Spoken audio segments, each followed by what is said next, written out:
Ever wondered why your teenager is struggling with Macbeth for GCSE English? And do you want to know the common mistakes that teenagers usually make when approaching this Shakespeare text? Here are my top 4 common mistakes that your teenager is making when it comes to Macbeth for GCSE English. Hi parents and welcome. This is Natalie Chama from Chama Tuition. I hope you guys are all well and you're having a fantastic start to 2023. As you can see, I've still got my Christmas tree in the background, so I will take that down this week, I promise. Don't forget guys to like, comment and subscribe to my channel. Make sure you click on the notification bell so you'll be the first ones to know when I have my next video. I'm looking at the common mistakes that your teenager usually makes when it comes to interpreting Macbeth as a text. And there are quite a few, but I've just rounded down to the most popular 4 that I have seen when I am teaching my students specifically. Number 1, the play is set in the Elizabethan era. Now, I hear this a lot from the students because obviously this is a Shakespearean text, and William Shakespeare, he wrote most of his plays in 1599. Elizabeth I was the queen at that time. But this is totally not true. That is Elizabethan play. It is actually a Jacobean play because the first performance of this play was in 1606. And that was when James I was king. So let's make that clear. It is not Elizabethan, students. It is a Jacobean play. So just remind your teenagers, parents, that that's the era that we are looking at. Number 2, Lady Macbeth is just a villain.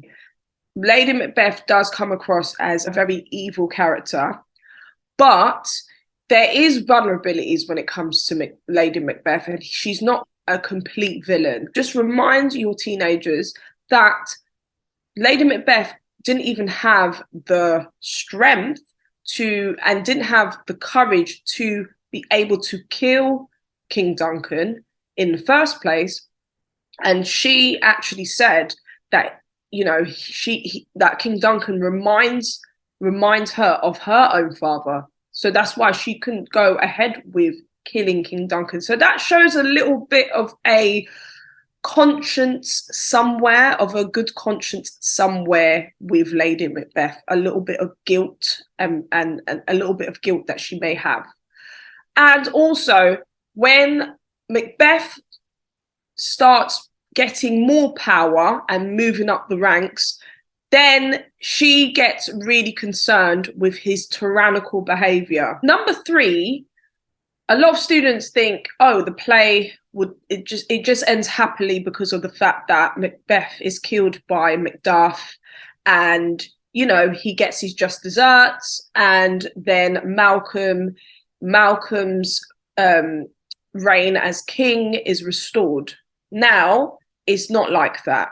So we still have this ominous, very ambiguous ending, and we don't actually know what the witch's intentions would be for Malcolm's reign as king and how long Malcolm will be king. So just remind your teenagers' parents that, you know, it's not just a happy ending. It's a tragic ending, and it's tragic. Obviously, some people might be happy that Macbeth has been killed, but it's tragic for the fact that now Malcolm has to get into the ranks of becoming king, and is he going to be able to do that successfully with the witches still looming around? And number 4, Macbeth is just a made-up character that Shakespeare made up. Macbeth is not a made-up character. He was a real character.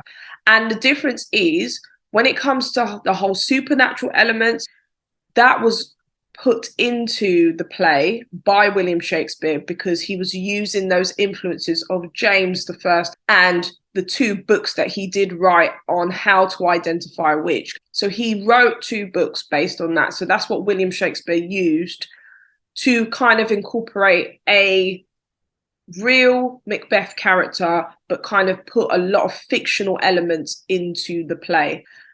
Right, thank you guys for tuning in. I hope that was helpful. So I kind of went through the context of Macbeth, the errors that, teenagers make regarding with the context of Macbeth. It's really important they get the context right, because if they don't get that right, then they lose a lot of marks. So it doesn't even matter if they analyze quotes really well. If they don't get the context right, then they lose a lot of marks, and then a lot of their answers are really redundant and a waste of time. I hope that really helped you guys. And if you would like more context on Macbeth, I am going to be doing a Macbeth workshop, a GCSE group lessons in the February half term. So make sure you just sign up for that, and contact me. All my details are below, and you can sign up for a free consultation with me.